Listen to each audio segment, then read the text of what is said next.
I hope you guys are having a good Wednesday. Thanks for being here, plugging in. Couple of quick announcements before we get started. One is, I don't know if this is in your bulletin. I think we have a slide if it's not in your bulletin, but we have our men's retreat coming up. That's up in the mountains. And I think our deadline for it, we don't have it up there. Deadline is within today or tomorrow. It's real soon. So if you're interested in going in that, please jump online. You can use the QR code and register. It'll be just a beautiful time up in Sky Corral. Hopefully not much snow. Hopefully it'll be warm. I'm hoping for kind of some warm days up there. They've got some good activities. Quick announcement about schedule. Next week, spring break. Can you believe we're already to spring break? Hard to believe. Anyone going to summer fun? Can I come with you? Next week is spring break, and so all of our midweek Timber Kids, middle school, high school groups, and Wednesday night community, we're taking a break just because so many people seem to be gone for that week, and it's nice to give our volunteers who were in TSM middle school and Timber Kids a break and allow them to travel a little bit. So anyway, don't show up here next week unless you want some quiet prayer time by yourself, and you're more than welcome to show up, but otherwise we won't be here. Lastly, 3 weeks from tonight, we're going to have a special event in place of our normal Wednesday night. Many of you might know that Dick Foth, he's kind of transitioning. He used to be one of our pastors on staff, and then he stepped back. He said, I just can't do that full-time a few years ago. He goes, but I'd like to still be on the teaching team. And so you see him on the weekends, that sort of thing. And then a few months ago, he said, I just can't do 4 services in a whole weekend. So he would teach on a Saturday, and then we'd have some services by video on Sunday morning. And recently he said, I'm going to have to pull back more. But he said, I would love one-off things. I would love to show up for a one-off thing and do something. So I just kind of started dreaming and planning. And I said, now, Foth, you do these stories that I love to tell thing. You guys know Dick Foth is a storyteller like none other. I mean, world-renowned. The dude's just fantastic. And he's done this before where he's gone to University of Virginia. He's gone to National Community Church. And he has an evening where he picks a theme. Maybe it's encouragement or friendship. And he says, I'm just going to tell stories. And, he weaves stories together that are just so encouraging and that sort of thing. So I said, would you do that for us? Would you do that for us? And so he's going to come the 2nd. This evening, this time we won't have normal worship, we won't have communion. It'll be an entire evening dedicated to that. And so take a look at this quick, just about a 60-second video to give you kind of a flavor taste for it.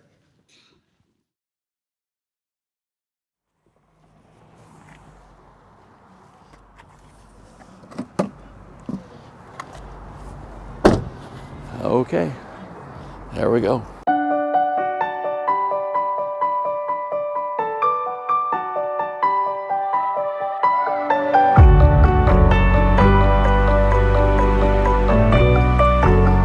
It's a long way from a broken engagement in Dayton, Ohio, to the border of Nepal. And it's a long way from a dung heap in a village in North India to Buckingham Palace. But when you follow Jesus, he takes you places you never dreamed you could go.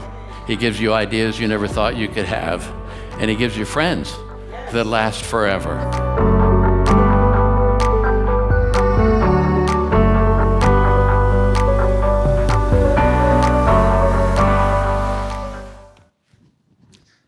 Won't that be fun? One of my favorite quotes I heard one time is, this is back when Pastor Mackenzie was leading our college group. So these are a bunch of college kids, and they met down at our old campus in Old Town. And so these are kids 18, 19, 20, and they're away from home, and they're at college, and they were coming together, gathering. And she invited Dick Foth to come and speak, and so he came. His voice, how he talks. I wish I could talk like he does. He tells stories for a while. And this girl came up afterwards, Mackenzie, and she said, I wish Dick Foth would come over to my dorm room and just tell me stories as I go to sleep.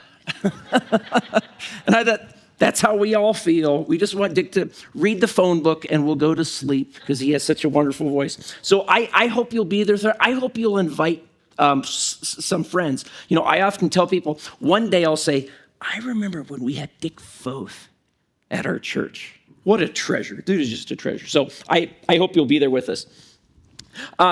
We're in a series, Lost World of Genesis. I've mentioned that I would love to take questions, and so we've had a QR code in the bulletin. I said I'll try to pick one of them, maybe that either a couple people have or that I've seen a few times, and maybe just try to do one kind of question a week that has something to do where we've been in this series that maybe people get tripped up on or they just have questions about. And one question came in, and it was asked a couple different ways, but I thought it was a good question. And it was the idea of, okay, back in Genesis 3, our first parents, they reach out their hand, eat the fruit, gives it to Adam. And as a result of that, death, and what's communicated is, or how that's communicated rather, is that the tree of the knowledge of good and evil was eaten, and because of the tree of life was removed. And so the question is asked, well, why? That seems almost cruel. Why wouldn't it be better for God to allow us not to die, for the tree of life not to be taken away? Which is a good question, but here's how you need to think of it. And I'll give you kind of a modern example, because I think moderns sort of work this out in their head to a sort of a dystopian reality, and I think you'll see what I mean here. Taking the tree of life, if you were in a morally compromised position, would result in something that humans do not want to experience. What would you experience? You would be immortal, but you would be morally corrupt. Okay? Work that out in your head for just a minute. It's almost like a non-existence existence. We have examples in our culture of dystopian fairy tales. Who are the dystopian fairy tale characters who are immortal but morally corrupt? Think of TV, movies. Vampires. What's a vampire? It's a being who's immortal, deeply morally corrupt, and what are they always? Miserable. Why? Because it won't end. How about The Walking Dead? That's another example. What are The Walking Dead? Zombies. What is a zombie? It's a virtually immortal being who is deeply morally corrupt, right? See, we do this sort of a mind game of what would it be like if you were deeply morally corrupt but immortal. And every time it's hideous. Now, we try to romanticize it. Oh, but he's a sexy vampire, right? Yeah, I know. The point is that the creatures are always miserable. How do we know that? Because we just play ourselves, we extrapolate out what would that be like to be deeply morally corrupt, and there's no fix. You get it? So, therefore, as we think about this idea that when humanity reaches out, they eat of the tree of the knowledge of good and evil. And so for the first time, they themselves are the one who are defining what's good and bad, as opposed to God defining, right? They become deeply morally corrupt. As a result of that, the fact that life ends is an act of grace on the part of God. Do you see that? And again, it's not that hard once you kind of extrapolate it out. What sort of existence would that be? Death is actually an act of grace. It's a judgment, but it's an act of grace because we don't keep going on eternally in that state. So I thought that was a good question of how do we think about this sort of thing? How do we think about God's goodness in light of death and some of those other elements? So if that thought's crossed your mind, hopefully that was helpful in some way. Last week, we've been looking for the past number of weeks after week one, the life of Abraham. And we've been considering this idea that God calls him out from the pagan nations, actually calls him out of Babylon, makes a covenant with him. And then it's this series of God saying, have faith in me, trust me. And Abraham he's up and down, he's wavering at times, he has great faith. Other times his faith is quite weak and feeble, and then he even, much like the first parents, attempts to decide what's good and bad on his own. He exploits people. He and Sarah do horrible things, and things go deeply wrong.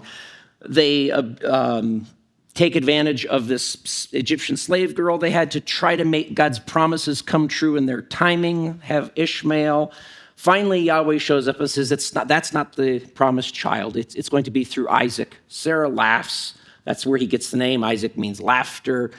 And so their whole life, this child, while laughter in one sense is joyful, it's also always a reminder of, oh, we didn't believe. We didn't trust God. So they have this child. He's going to be the child of the promise. Last week, we looked at the story of Sodom and Gomorrah. God says, he shows up with some of his divine council members, and he says, should I show Abraham what I'm going to do in light of the fact that he's going to become a great nation? He needs to see an example of a nation that has gone off the rails. And then Abraham actually intercedes for this city. He says, won't the judge of the universe do what's right? And then Abraham actually finds part of his new identity in this idea that I am one who intercedes. Oh, that's part of our nation's identity. I'm to intercede on behalf of the wicked, on behalf of those. And then two patterns we saw last week come. One is that this role of a mediator. So we need a human mediator who will go to the high place and mediate on behalf of God and us. So that's creating that placeholder in our mind. And then secondly, the idea of a kinsman redeemer, one who would come and buy back the corruption of our lives. And so we saw those two categories and saw how they're kind of arrows. They're arrows pointing toward a hard stop, something that's fulfilled in the person of Jesus. So tonight, we're looking at maybe the most famous passage of these 12 to 14 pages involving Abraham's life. We're getting toward the end, which is, in Christian tradition, we call it the sacrifice of Isaac. Now, Isaac doesn't actually get sacrificed. Jewish tradition, they call it the binding of Isaac, which is probably more accurate. That is what is going on here. So Genesis chapter 22, and I want us to read, we'll just read the first couple verses, and we're basically just we're going to stay in chapter 22. We're going to go pretty slowly through it because I want us to reflect a lot on little things going on here that later biblical authors will pick up on, have in their heads, they're thinking about. Chapter 22, verse 1. After these things, God tested Abraham and said to him, Abraham, and he said, here I am, or behold, I'm here. He said, take your son, your only son Isaac, this is the son of the promise, whom you love, and go to the land of Moriah and offer him there as a burnt offering on one of the mountains of which I shall tell you. Now, we're told that they're in the land of Moriah. Now, all of these little things are going to be important as we go. Moriah is the noun form of the verb which means to see. Go to the land of seeing, okay? Now, as you read that, you may think, I wonder if that's going to come. I wonder if God's going to see something, perceive something there that will be important. Verse 3. So Abraham rose early in the morning, saddled his donkey, took two of his young men with him and his son Isaac, and he cut the wood for the burnt offering and rose and went to the place of which God had told him. Verse 4.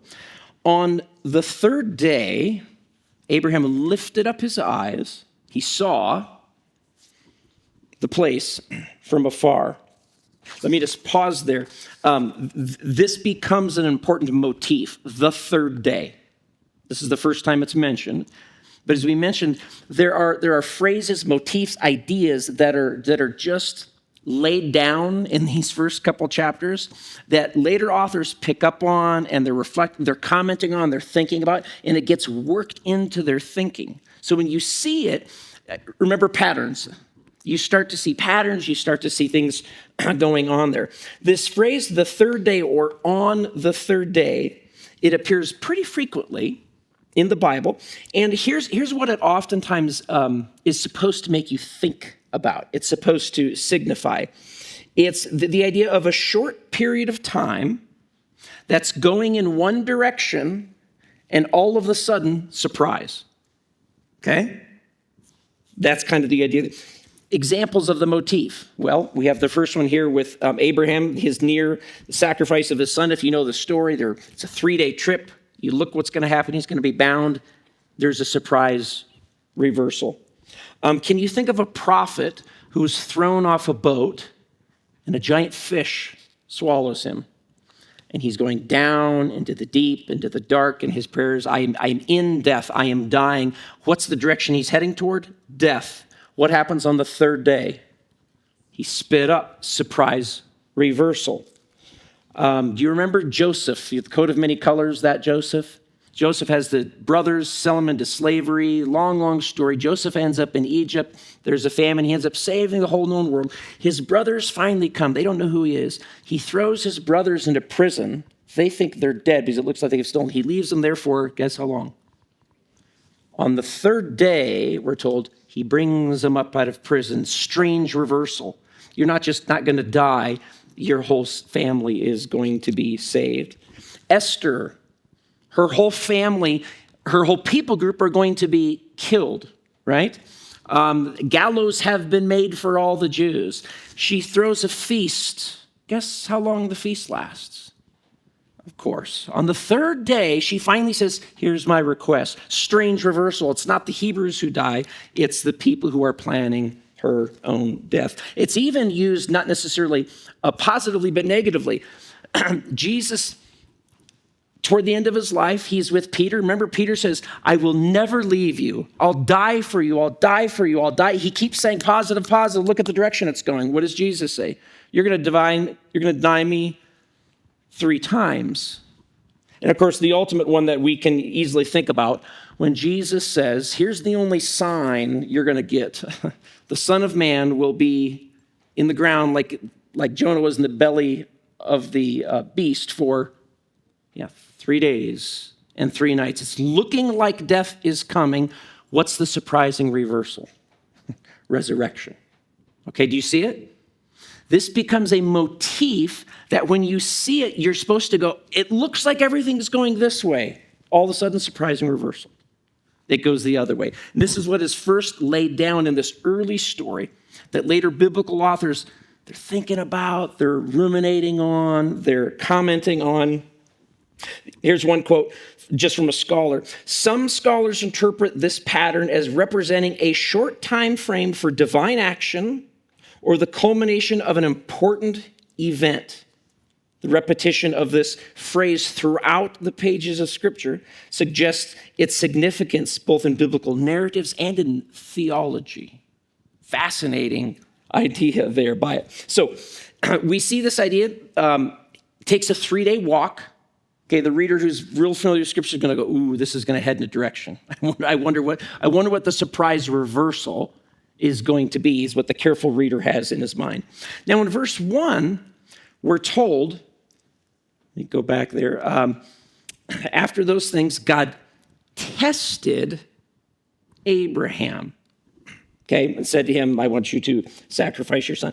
When you think of test, think of that word, test. Do you think of something positive or negative, I wonder? I don't think there's a right answer. I'm just curious.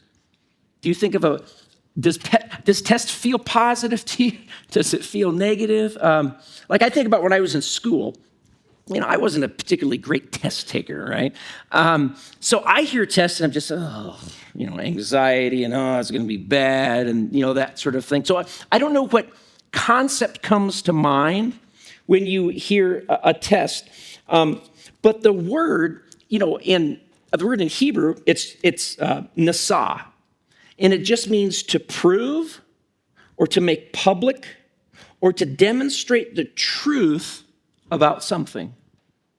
God actually says numerous times in scriptures, he says, I tested, I proved myself when I saved the Israelites out of Egypt. He said, I showed you what was true about me, is the idea. So test can be, it all depends on who's doing it.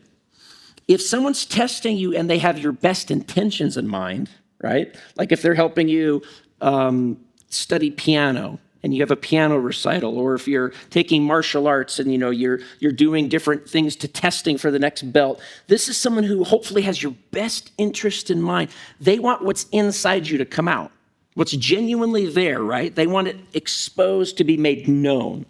Okay, that's the good sense of it. Now, if a person doesn't have your best intention in mind, we have an English word, tempt. And that's more the idea. In Hebrew, it's the same word, test. It all depends on who's doing it for you, what their goal is for it. Do they have malicious goal or do they have benevolent goals for you? Now, we know it's a test, right? We're told that after these things got tested. Does Abraham know it's a test? He's not told. The reader's told that. He's not let in on the fact that this is a test. And in literary terms, it's actually called dramatic irony. Dramatic irony. Think of a movie that you've seen where you, the audience, you're given some piece of information that the characters inside the story don't know. Can you think of an example of that? You, the audience, you're told some piece of information that the characters inside the story don't have. We could think of even books of the Bible like the Book of Job, perfect example. Book of Job opens up and the reader's given a snapshot into heaven. It's a divine council scene. And we're told this conversation that goes on between the adversary, the Satan, and God. Job never learns about that. None of the characters ever learn about it. And so it creates this drama and this tension out of the lack of the knowledge of the Job or his friends, or in this case, Abraham or whomever, because we know what they don't know. And here's what we're wondering. What are they like? How would I act if I didn't know what I know? See, I know stuff that clues me in. I know it's a test, or I know this is good. But how would I act if I didn't know this? How would I act if I didn't know about this conversation going on in the divine council world? It's like movies. You ever watch a movie and it's like you know what's going to happen, but you're still kind of like, oh. I was talking to my son the other day. We love the movie Braveheart. It's like best movie ever made. And the scene where his wife, like they're just about to escape, and then this soldier just like hits her over the head with this pole, and both of us, every single time we're like duck, duck, duck. Like, oh, she didn't duck. Like we know what's going to happen, right? They don't know, but it creates that tension of I know what's going on and you don't. And if you just knew what I knew, you would act so differently. And that's what's going on in this passage. It's a test. So Genesis 22, what's the test? Look in verse 2. We read again. He said, take your son, your only son, whom you love, and go to the land of Moriah. By the way, this whom you love language is what's picked up on in Jesus' baptism. This is my son who I beloved, dearly beloved. It's picked up right from this text right here. Whom you love. Go to the land of Moriah, burnt offering, offer him for this sacrifice. Mentions a burnt offering. In the Old Testament, there are different kinds of offerings. One of them is where an animal, you can go to the book of Leviticus and you read these different kinds of sacrifice. One is where an animal's slaughtered, the skin's taken off, the innards are taken out, and then the parts of the animal, some of the meat is given to the altar, it's burned up for the Lord. Some of it's given to the priest. He takes it home for his family. And then some of it, you, the person who's making the sacrifice, you take the meat home to your family. And this is what's called a thanksgiving offering or a communion offering. The idea is, I've given some meat to the mediator priest, I've given some meat to God, and I have some, and it's like we're communing together. It's a picture of, I have communion with my God and with the mediator. Second kind of offering, you don't keep anything. The entire animal is consumed. It's all given over is the idea. It's the most costly of all the sacrifices. There's no benefit to you. And so this idea of a burnt offering, and we use the English word burnt. The Hebrew is actually the going up offering. The idea that it's all translating to smoke, and where's it going? It's all going up towards God's place. So it's the going up offering. And it's always on behalf of you, meaning in place of you. It's substitutionary. You're doing it recognizing that's all going up so I don't have to. It's the going up offering. Abraham is being asked to give a going up offering of his son. He's asked to give back, return back to the Lord, that which he received from the Lord. Now think about this for a second. How long have Abraham and Sarah been waiting for this child? Man, years and years. I mean, waiting and waiting. Think about what this couple has done to try to get this child. If you've been with us the past, they've exploited people. They have lied to people. They have schemed. They have done about everything bad you can imagine to try to bring about what they finally have. They've been sneaky. So here's the question. What else can Yahweh do but force his covenant partner to give it all back as an act of trust? What else could he do? He asks the ultimate thing, the thing you've been wanting and longing for more than anything. Give it all, not part. You can't just dedicate this child to the temple like, Hannah did to Samuel. I'll give him back to the temple and he can work there. I'll see him. No, give him all back to the one who gave him. Think about the location for a second of where we're told they are. It says Mount Moriah. Mount Moriah, it's mentioned here, Hebrews 22. It's only mentioned one other place in the Hebrew Bible, and that's 2 Chronicles chapter 3, verse 1. This is the only other place that Mount Moriah is mentioned. So just to give you an idea as to where this is taking place, listen to 2 Chronicles chapter 3, verse 1. Then Solomon began to build the house of the Lord, that's the temple, in Jerusalem on Mount Moriah, where the Lord had appeared to David his father at the place that David had appointed on the threshing floor of Ornan the Jebusite. Okay. The author tells us that when Solomon built the temple, he built it on the hill, Mount Moriah. This exact same place. The point is this story is designed to point to the place where will be the memorial. Every single morning at the temple, there was the going up offering, the burnt offering, and every night there was the going up offering. And it was a symbol of God's desire to be reconciled with his people. I want something in place of you so you don't have to go up. Something else does for you. This is a story that explains why the altar in Jerusalem is where it is.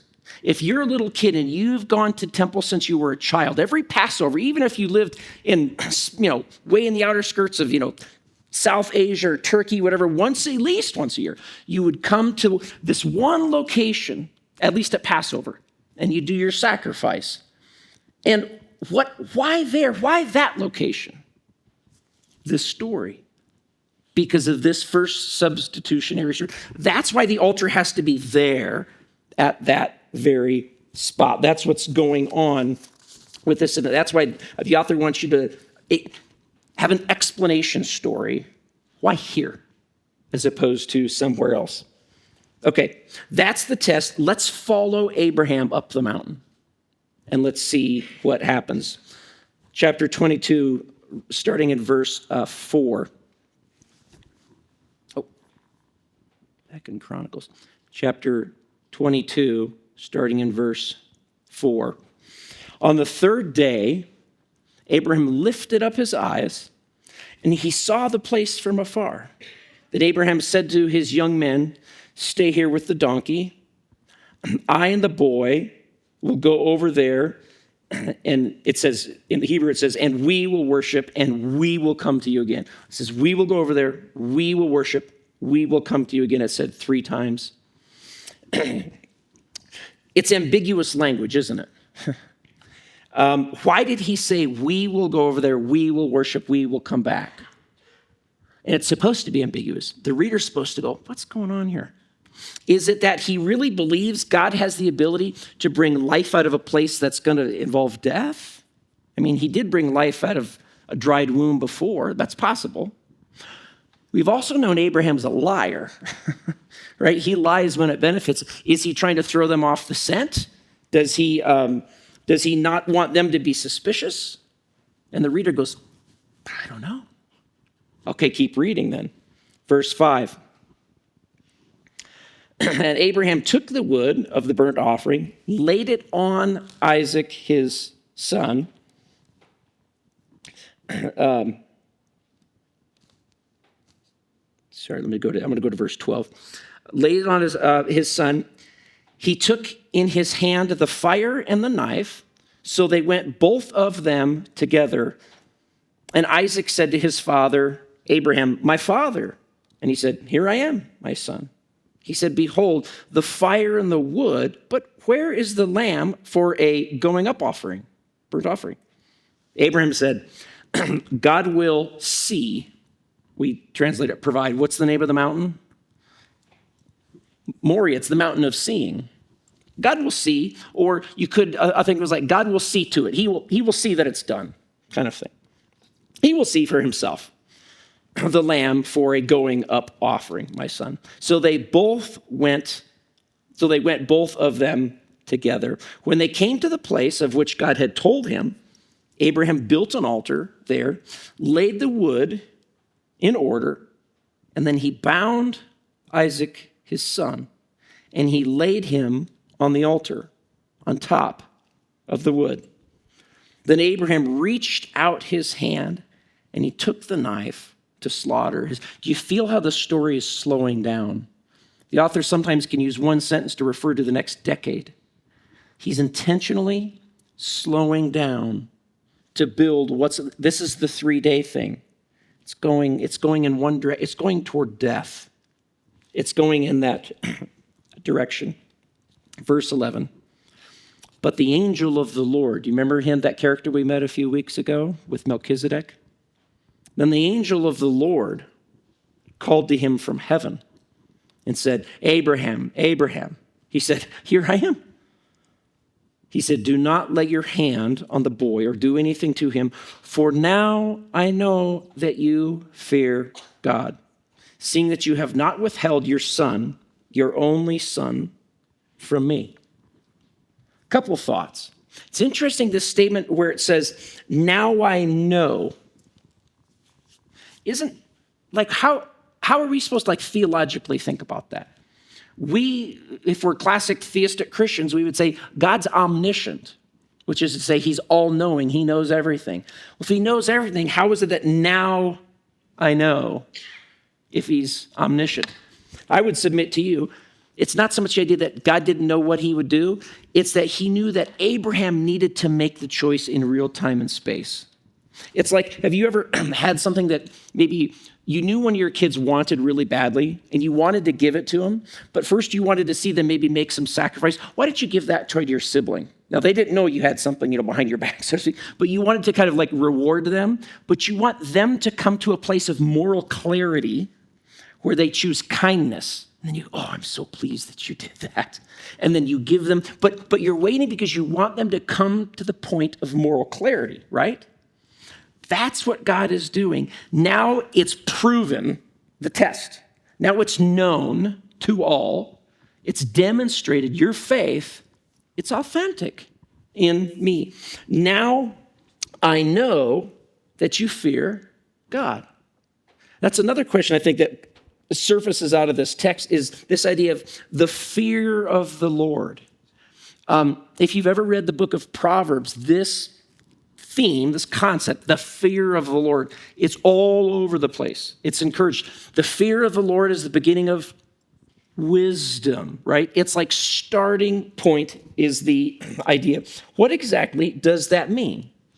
I would suggest to you that the fear of the Lord refers to this idea that trusting that God has the knowledge of what's good and not good for me, and it's far superior to mine.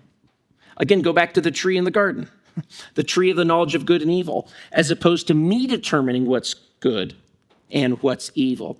The fear of the Lord is trusting that his knowledge of like what's my good, and what would bring about my languishing as opposed to my flourishing. He has a better assessment of what those things are.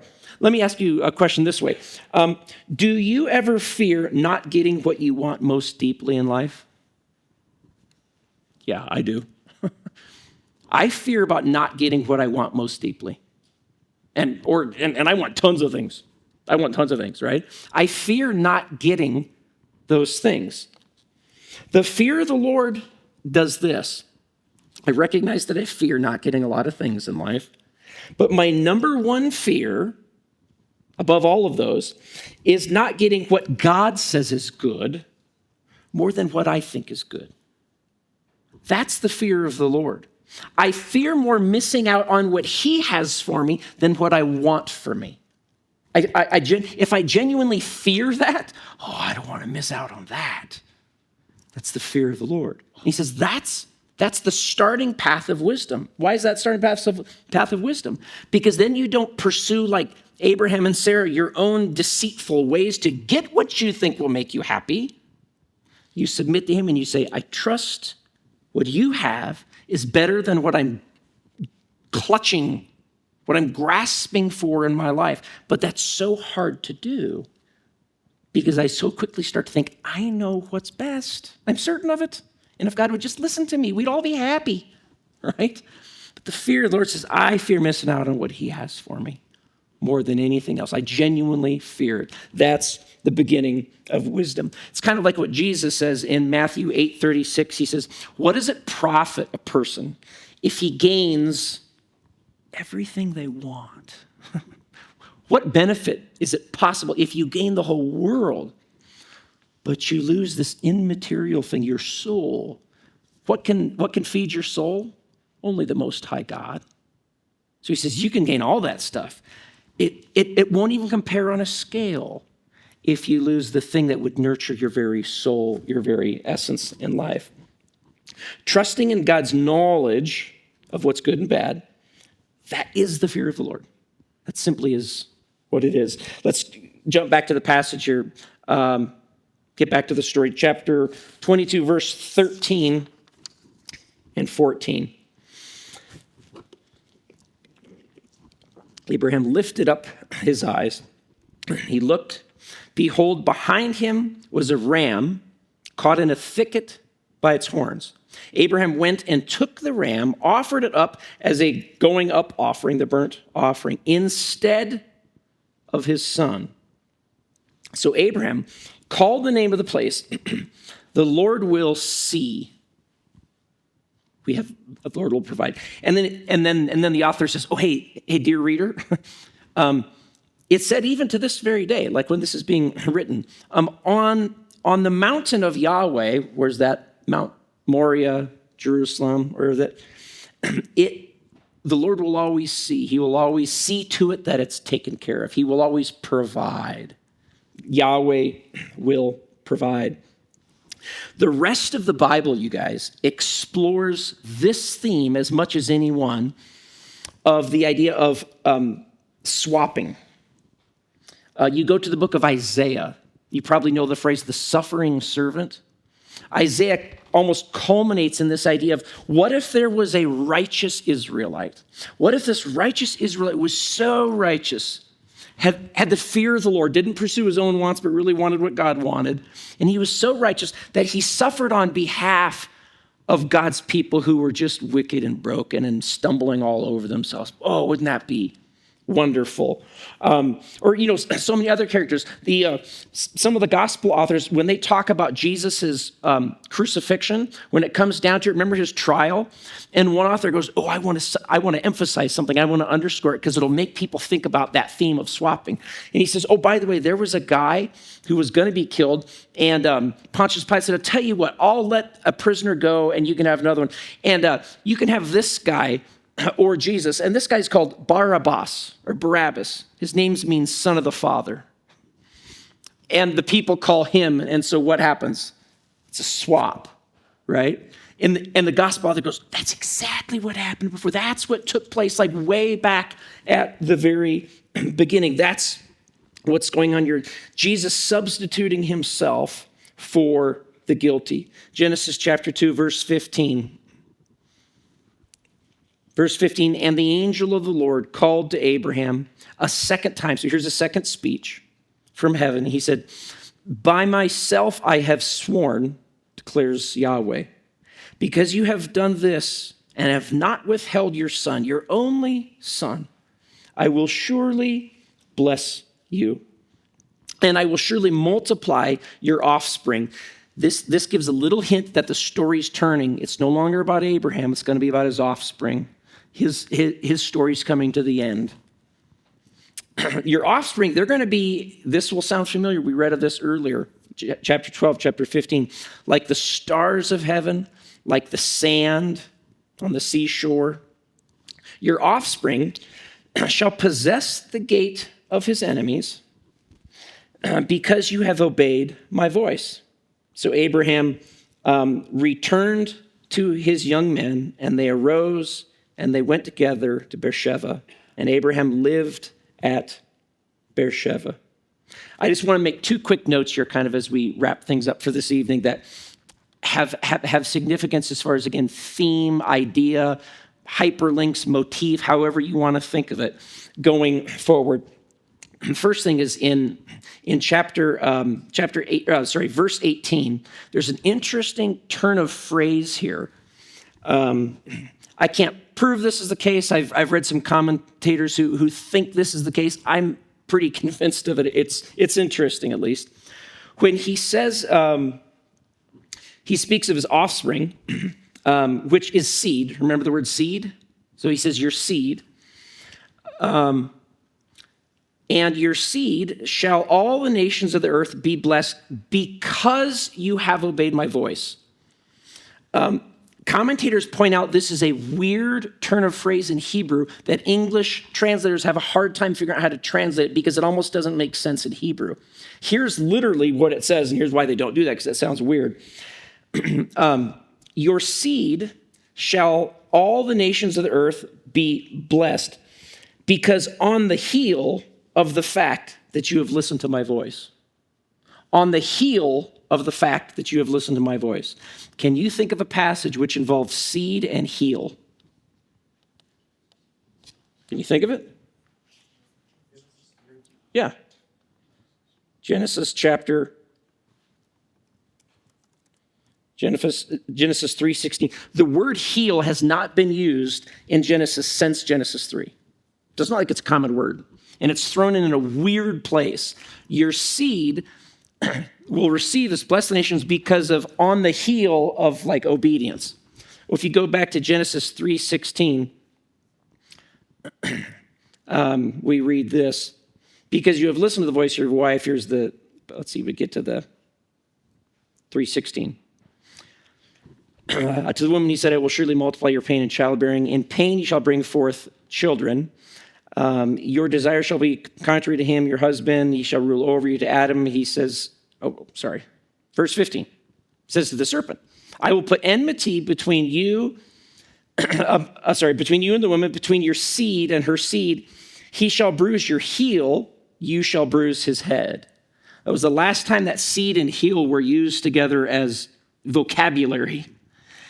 And I think it's pretty convincing that what the author is doing is just sort of sprinkling in a tiny vocabulary connection that's to make you realize in Abraham's obedience, the serpent got a little bit of this, and it's still coming, is the idea. I think that's just kind of a cool picture in there. The second one, the last one I want to make, I think it's a little bit even more neat that the New Testament authors pick. Jesus picks up on it.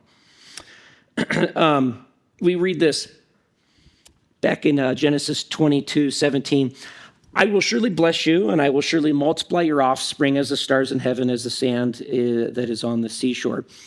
Your offspring shall possess the gate of his enemies. Okay? Possessing the gate. This becomes a phrase. You can see it in, I went the wrong one here. If you go back to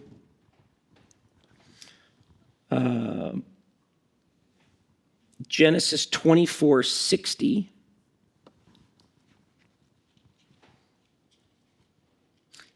Genesis 24:60, we read this idea, and this becomes, again, kind of a common thing that's said. So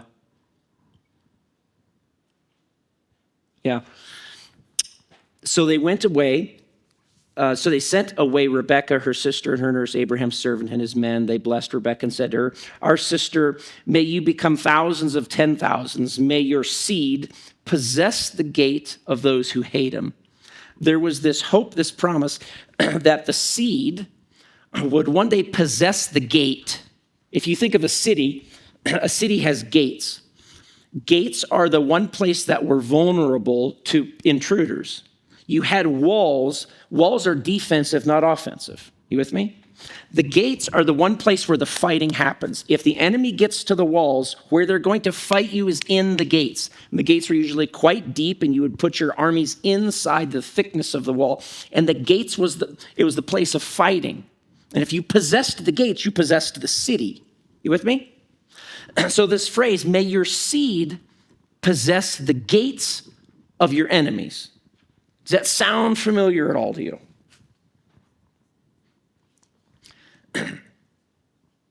Jesus, one time, he goes to a place called Caesarea Philippi. It's in Bashan, which is like the center of evil of the Old Testament. In fact, the Canaanite word for Bashan was Bathan, which means serpent. It was the city of the serpent. And Caesarea Philippi was a place with this huge outcropping of rocks, temples to Zeus and all these other gods. It was the apex of the worship of other gods. And Jesus, right before the cross, goes there to pick a fight. And he goes there and here's, now the whole gospel up to this point, when Jesus does something miraculous, he goes, shh, don't tell anybody. It's what's called the messianic secret. Keep it on the down low. He goes to the apex of evil and he heralds it. And then he knows the cross is immediately coming. Look at the words. Mark chapter 16, verse 13. Now, when Jesus came into the district of Caesarea Philippi, I'm going to give you an example of what there was. He asked some of his disciples the very thing he never wanted them to talk about. Who do you say the Son of Man is? And they said to him, well, some say John the Baptist because he died, and maybe you're like others say Elijah, others Jeremiah, or one of the prophets. And he goes, forget about what others say. How about you? Who do you say I am? Simon Peter replied, you are the Christ, the Son of the living God. And Jesus answered him this time, not keep it quiet. He said, bingo. Blessed are you, Simon Bar-Jonah, for flesh and blood has not revealed it to you, but my Father who is in heaven. And I tell you, you are Peter, and on this rock sounds like the word Peter, I will build my church. The rock is the outcropping of all the place to the gods. There was the gates of hell that were right below there where they would sacrifice to the gods. And then he says this, the gates of hell shall not prevail against it.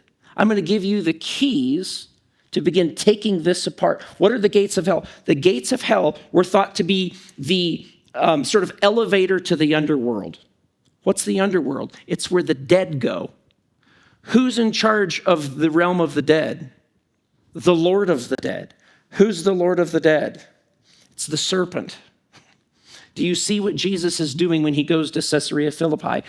He's saying, you know that promise Abraham talked about, it was talked about with Rebekah and all these other, that one day the seed will inherit the gates. When he says the gates of hell, I'm the seed, I'm inheriting them. I'm reclaiming the dead from the Lord of the dead. He picks the fight there. This is why it says immediately after this, it says he turned his face to Jerusalem and he said, I have to go die now. And that's when Peter rebukes him. That's ridiculous. You just don't get it.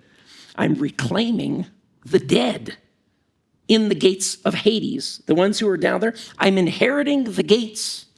They're going to lose. I'm actually going to build my church on top of this. The abode of the dead is going to be the foundation. I'm going to build on top of it. It's going to become their grave. I am taking them back. The seed who would crush the serpent's head, storm the gates of Hades, and reclaim the dead. How? Substitution. And what's he going to do? Jesus is going to ascend the very Mount Moriah. He's going to be killed on Mount Moriah. Do you realize that?